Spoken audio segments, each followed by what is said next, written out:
Acts chapter 23. Paul looked straight at the court and said, "Brother Jews, I have lived for God with a heart that has said I am not guilty to this day." Then Ananias, the head religious leader, told those standing near him to hit him on the mouth. Paul said, "God will hit you, you whitewashed wall.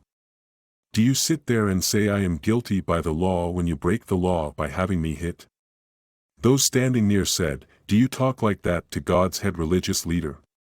Paul said, "Brother Jews, I did not know that he was God's head religious leader. I know the holy writings say, you must not speak against the leader of your people." Paul saw that part of the court was made up of the religious group who believe no one is raised from the dead. The other part were proud religious law keepers. Then he cried out, "Brother Jews, I am a proud religious law keeper and from a family of proud religious law keepers. I have been brought in front of this court because of the hope of being raised from the dead." When they heard this, both religious groups started to argue and the people of the court were divided in what they thought. The one religious group believes that no one is raised from the dead. Also, they do not believe in angels or spirits. But the other religious group, the proud religious law keepers, believe that people are raised from the dead and that there are angels and spirits. The courtroom was filled with noise. Some of the teachers of the law working with the proud religious law keepers stood up and said, "We find nothing wrong with this man. What if an angel or spirit has spoken to him?" They argued all the more. Then the captain was afraid they would pull Paul to pieces. He told his men to get Paul out of there and take him back to the soldiers' building. The next night the Lord came to Paul and said, "Paul, do not be afraid. You will tell about me in the city of Rome the same as you have told about me in Jerusalem." In the morning some of the Jews gathered together and made a plan to kill Paul. They promised each other that they would not eat or drink until they had killed him. There were more than 40 of them who had made this promise. These people came to the head religious leader and to the leaders of the people and said, "We have made a promise not to eat any food until we have killed Paul. We ask you and the court to have the captain bring Paul down to you tomorrow. It will look as if you want to ask him some things. Before he gets near you, we will be waiting to kill him." Paul's nephew heard about the plan. He went to the soldiers' building and told Paul. Paul called one of the soldiers and said, "Take this young man to the captain. He has something to tell him." The soldiers brought the young man to the captain and said, "Paul asked me to bring this young man to you. He has something to tell you." The captain took him by the hand and they walked over where they could be alone. He said, "What is it that you have to tell me?" The young man said, "The Jews have made a plan to ask you to bring Paul to the courtroom tomorrow. It would look as if they were going to ask him some things. Do not let them talk you into it. More than 40 men are waiting in secret to kill him. They have promised each other not to eat or drink anything until they have killed him. They are all waiting for you to say the word." The captain told the young man to go. He said, "Do not tell anyone you have told me this."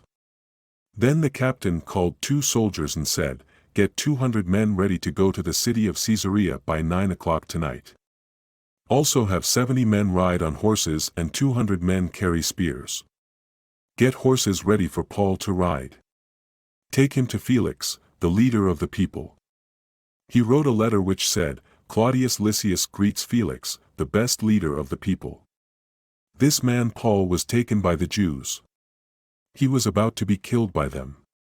But I came along with my soldiers and kept him from being killed.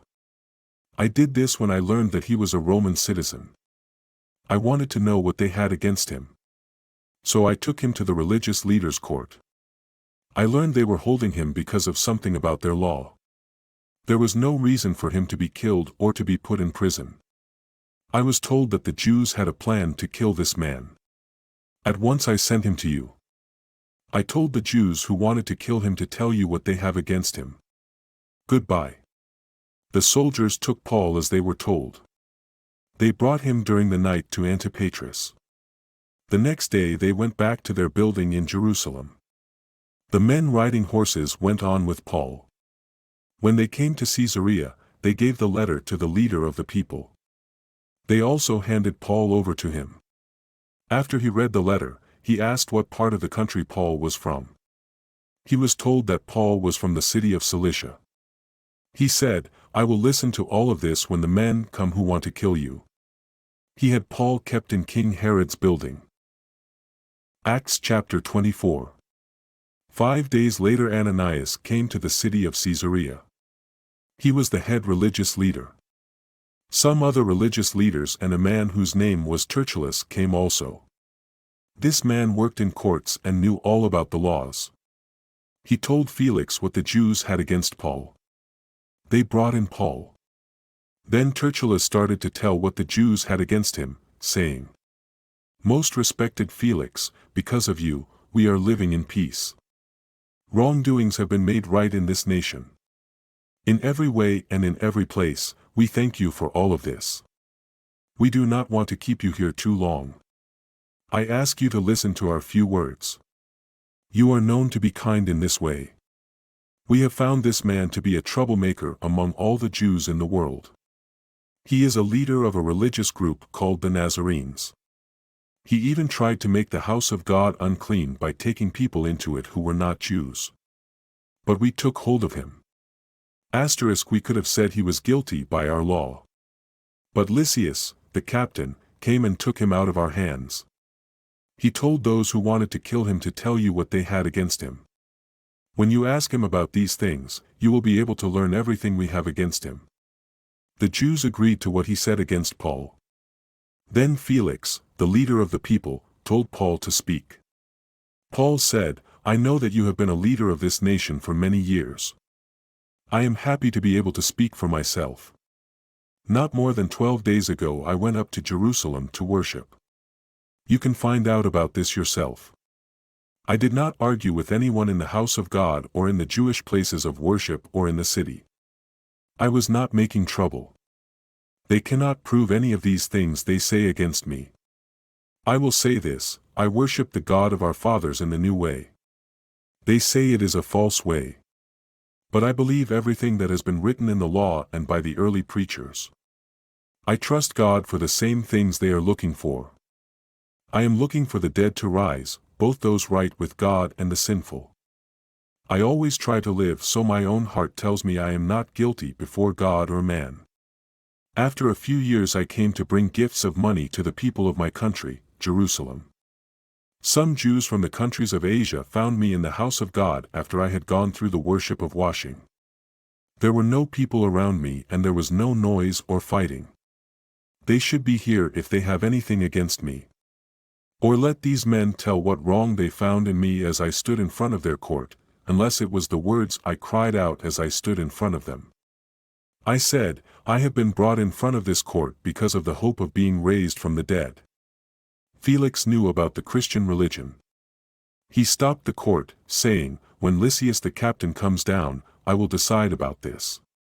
He told the soldier to watch Paul, but to let him come and go as much as he wanted to. Paul's friends were to be able to come and care for him. Some days later Felix came again. His Jewish wife Drusilla was with him. He sent for Paul and heard him talk about faith in Christ Jesus. Paul spoke about being right with God. He spoke about being the boss over our own desires. He spoke about standing before one who will tell us if we are guilty. When Felix heard this, he became afraid and said, "Go now. I will send for you when it is a better time." He was hoping that Paul would give him money so he could go free. For that reason he kept sending for Paul and talking to him.